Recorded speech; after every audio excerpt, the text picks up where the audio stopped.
আজকে মহিলা বাস সার্ভিসে মহিলা চালক হিসেবে আমি এখানে অংশগ্রহণ করতে পেরে আমি খুবই আনন্দিত। আমি ধন্যবাদ জানাতে চাই মাননীয় প্রধানমন্ত্রী এবং মাননীয় কর্মকর্তা বিন্দুদেরকে।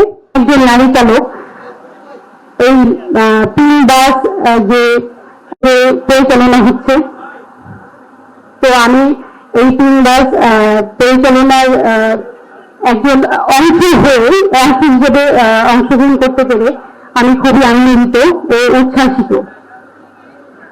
আমাদের নারী বলতে আমরা খুবই নরম স্বভাবের হয়ে থাকি। আমরা শুধু নারী সেক্টরকে বোঝাই, গার্মেন্টস সেক্টর, বিভিন্ন নর্মাল যে আমরা বেসরকারি বা সরকারি খুব ছোট প্রফেশন আমরা বোঝাই।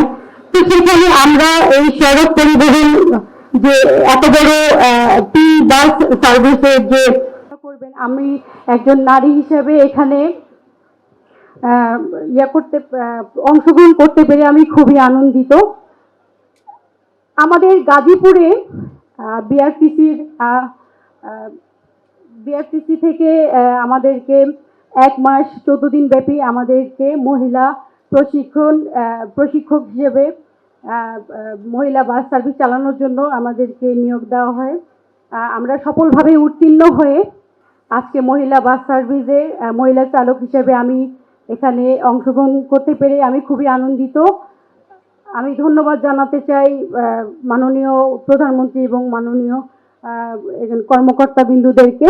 আমাদের মহিলাদের শুধু এখানে কর্মসংস্থান নয়, মহিলাদের যে যাত্রীদের যে আমরা নিয়ে যাব এবং সঠিকভাবে গন্তব্যস্থলে নিয়ে আসব।